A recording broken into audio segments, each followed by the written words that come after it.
Coach, huwag niyo akong papatayin sa workout. Hindi naman, ano Chill lang. ha? Medyo lang, medyo. Medyo lang.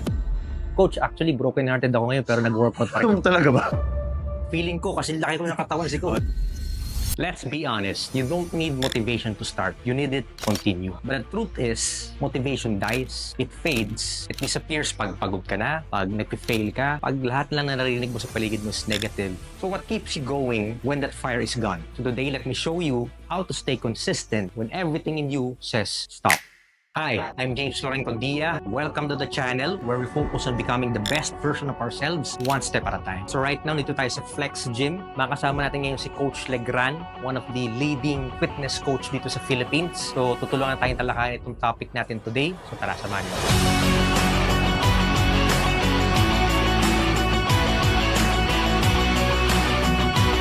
Hi guys, ngayon dito tayo sa Flex Gym. Kasama ko si Coach Legran. Hello guys. Today mag-workout kami and then tatalakayin namin yung topic na how to stay consistent when motivation dies. So, game plan namin is mag-workout muna kami ni Coach. Then after that mag-haircut kami. Habang ginagawa namin yung mga bagay na yun, tatalakayin natin yung topic. So Coach, ano ba yung program natin today? So guys, today ang gagawin namin is upper body lang kami. Focus namin is chest and shoulders. So from there, pag-usapan natin yung topic niya na, yun nga, paano ba magiging consistent pag yung motivation wala. Kasi totoo naman na hindi naman yan lagi nandyan eh. Kung darating yung time, nawawala yan, bumabalik. Yun, pag-usapan natin yan. So workout muna tayo. Coach, huwag niyo akong papatayin sa workout. Hindi naman, ano Chill lang. ha? Medyo lang, medyo. Medyo lang. Medyo. Go Coach. Let's go.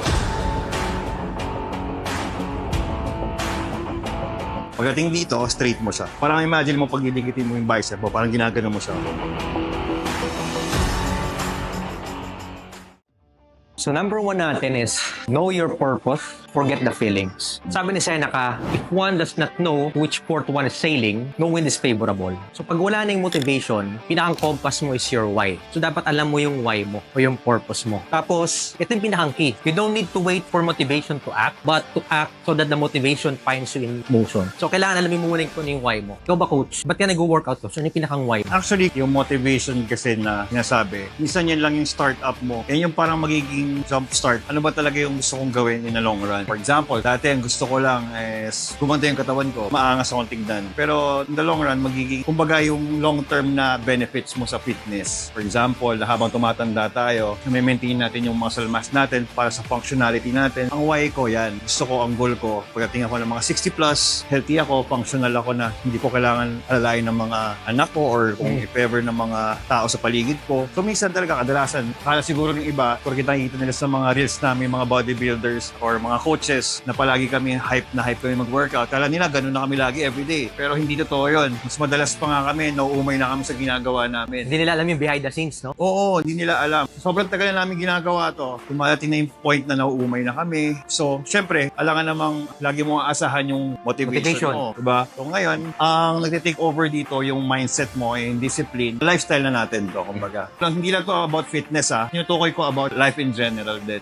Kung ano yung ginagawa mo, for example, yung career mo, studies mo, kung ano yung gusto mong gawin yun. Gawin mo siyang lifestyle. Minsan may downtimes ka, pero ginagawa mo pa rin. Tuloy-tuloy ka. Tuloy-tuloy pa rin. So tumutuloy-tuloy ka, kahit ano yung feeling mo, malungkot malungkot ka. broken-hearted ka, tuloy pa rin. Tuloy pa rin, siyempre. Ako nga, Coach, actually broken-hearted ako ngayon pero nag-workout pa rin. Talaga ba? Biro lang ha. So yun guys, gusto ko pa mag-share ng isang quote from Stoicism. Sabi doon, you don't rise to the level of your motivation, you fall to the level of your preparation. So Coach, ano yung next workout natin? Okay, sige. Tara, next workout.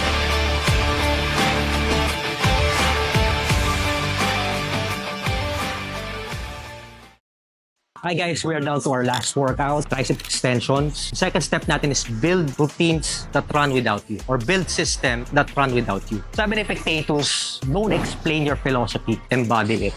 Motivation wants inspiration. Discipline runs on structure. So what you need are systems that doesn't need friction. Systems that doesn't care if you're inspired or not. Coach, let's say wala ka system. Tingin mo ba mararating mo kung anong nasa ka ngayon? No, wala bro. Kasi dati, nung simula ako nung talagang wala nangyayari sa progress sa akin. Kasi wala akong gano'n. Wala akong game plan, walang system. So sabi ko, ano bang problem? So nagsimula ako siyang ma-feel yung progress ko. Hindi lang sa pag-coach ko, pati na rin sa paggagawa ko ng contents, mga ganyan. Nung gumagawa na ako ng game plan, for example, nagla-line up na ako ng mga gagawin ko. For example, for content, gagawin ko ganito na kailangan talaga meron akong matapos. Kasi kung wala, bara-bara kayo guys. Maniwala kayo, walang mangyayari. Kumbaga, either asa na lang kayo sa chamba, one time ano lang kayo, parang one hit wonder lang, parang ganun. Correct. Siguro coach, ma-relate ko rin dun yung, kasi tagal ko na nag-workout coach high school pa lang eh. Oo. So, ng mga unang years talaga, parang nangyayari, tumataba lang ako. Pero nag-enroll ako before sa parang online coaching yun. Doon ko nakita yung improvement. Oo.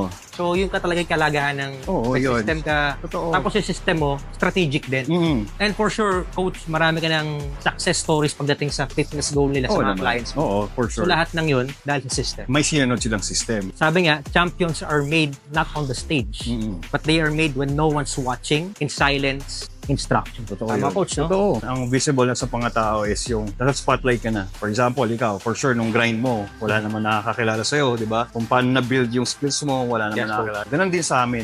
Actually, matagal na ako sa fitness industry. Since 2003, nag-workout na ako. More than 20 years ako nag-training workout. Pero hindi ako kagad nag-engage sa coaching kasi nga, gusto ko munang hasain yung skills ko talaga. Experience, knowledge, yan, kompleto. And then, nung feel ko na equip na talaga ako ng lahat, tsaka ako bumalat. So, prepared na talaga ako.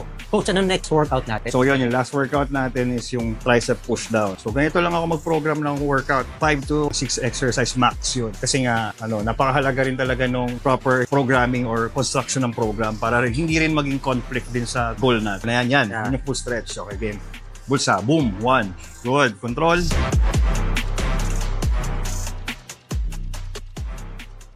Guys, kakatapos lang ng workout namin ni Coach. Grabe. Feeling ko, kasi laki ko ng katawan si O, Coach. diba? Nag-pump na sa Yes, sir. So, game plan naman namin, after this, punta naman kami sa shop namin sa Giho, Tipuno X. Gugupit ako naman si Coach. So, may experience ko na yung pangarap kong haircut. Coach, ready ka na ba? Actually, pinaghandaan ko. Makikita niyo mamaya, pinaghandaan ko to. Hindi ako nagpagupit para dito. Gusto mo, Coach, dito na tayo magupitan. Pwede. Kaso, wala tayong chair dito. Wala. Doon na lang para mas maganda experience. Okay, let's go! Hi guys! Ngayon nga, dito tayo sa shop, sa Tipuno X Giho. Kasama ko na si Coach. Coach, ready ka na? Ready na bro. Shop natin is Tipuno X. Location niya is Giho, Makati. So ngayon, gugupitan na natin si Coach. Siguro, Coach, pag-usapan na natin yung third step. Okay. Sabi doon, learn to love boredom. Kasi growth is boring eh. Yung road to success, yung proseso nun sobrang boring. Pero yung resulta, syempre, exciting.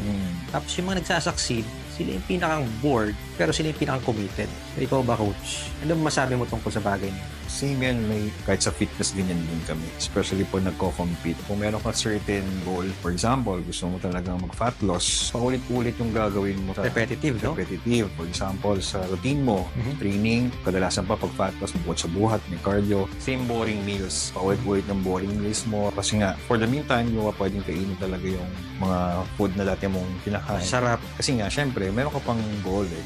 Pero by the time naman na ma-achieve mo yun nga, sinasabi mo na yung results na, yun na yung exciting. Oo, di ba? Then, yung process nung sinasabi din natin na boredom, yung process, doon tayo nag-grow actually. Doon tayo, kumbaga nahasa yung natin, yung mindset natin na ma-endure natin yung discomfort sometimes, mga ganyan. And then, pag nagawa mo na yun, nag-succeed ka na, yun na yung magiging papatibay sa'yo, kumbaga, as a person, hindi lang sa fitness, pati sa buhay mo rin. Ang ganda nga na sinabi mo, bro, na kailangan mo mahalin yung boredom. Yes, sir. So, Coach, ito na yung cut natin. Eye page sa side. Tapos, nice natin yung shape sa top. Ayan, hindi siya halatang manipis. Oo nga. Ganda. Tapos, bumabagay din siya sa face shape. Yeah.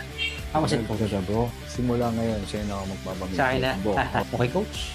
Thank you so much, brother. Thank you. Galing.